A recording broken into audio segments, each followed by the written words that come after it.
Zeus, king of the gods, master of lightning, and possibly the worst husband in mythological history. Zeus ruled Mount Olympus, chucked thunderbolts for fun, and had a love life that could fill a 20-season reality show. He overthrew his father Cronus by slicing him open and rescuing his siblings from his stomach. Family therapy? Never heard of it.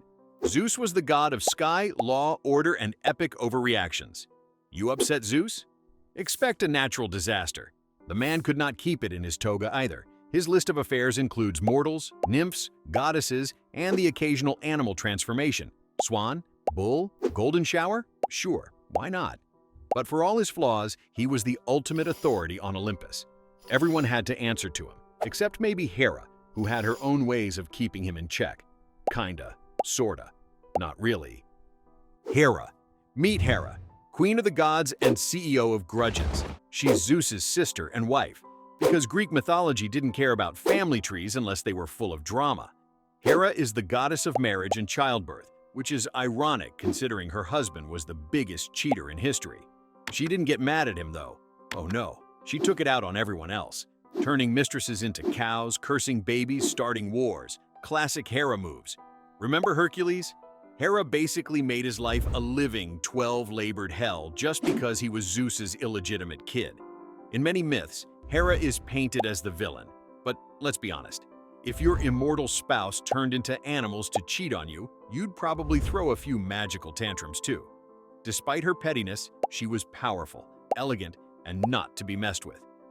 Poseidon, god of the sea, earthquakes, and horses, because apparently that's a combo.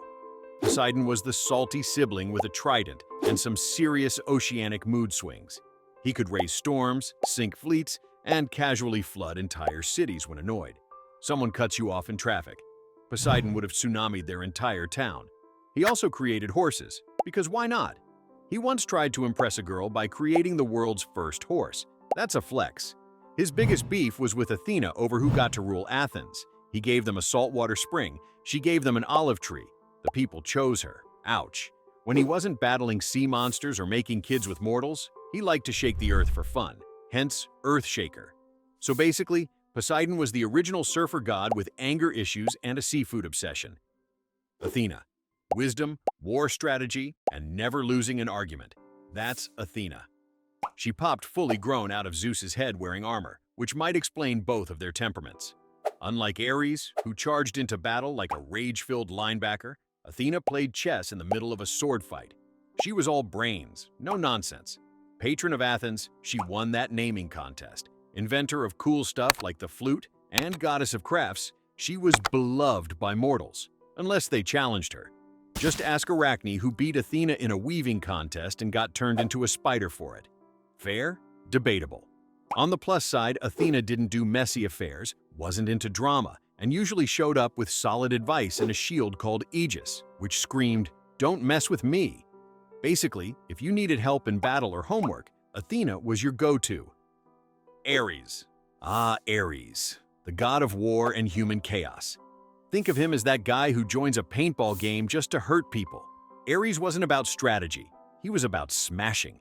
While Athena calculated wars like a game of Risk, Ares just dove in fists first. His favorite hobbies? Bloodshed, yelling, and being wildly unpopular among the other gods. Even his dad, Zeus, called him a necessary evil. But did Ares care? Nope. He was too busy being extra. He was constantly seen with his siblings, fear and panic. Yes, those are real deities.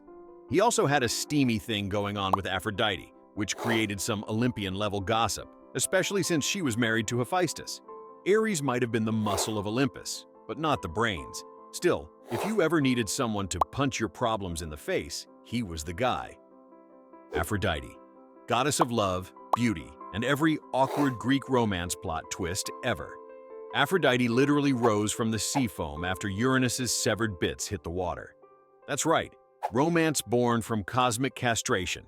She could make anyone fall in love with a wink, which sounds cool until it caused half the Trojan War. Helen of Troy? Yeah, that mess started because of her. Aphrodite was married to Hephaestus, but she had a thing for Ares. Their affair got busted by a magical trap bed, and all the gods laughed about it. Classy. But don't think she was all lipstick and hair flips. She had a mean streak. She cursed people who didn't worship her, like Hippolytus. Moral of the story? Don't mess with the goddess of love unless you want your dating life to turn into a mythological soap opera. Hephaestus. Meet the god of fire, blacksmithing, and being wildly underrated. Hephaestus was the handyman of Olympus, building magical armor, forging unbreakable chains, and crafting Zeus's lightning bolts. Born lame and tossed off Mount Olympus by Hera, some mom, he landed, got back up, and started crafting masterpieces in his underground forge. Respect. Despite being married to Aphrodite, thanks to Zeus, he got cheated on constantly. But revenge! Oh, he delivered it with style, literally trapping Aphrodite and Ares in an invisible net mid-affair. Talk about catching feelings and bodies. Hephaestus was the guy behind the scenes who made the gods look good while they were busy arguing, cheating, and throwing lightning. Quiet, brilliant, and covered in soot, he was the Olympian MVP you never learned about in school. Hades.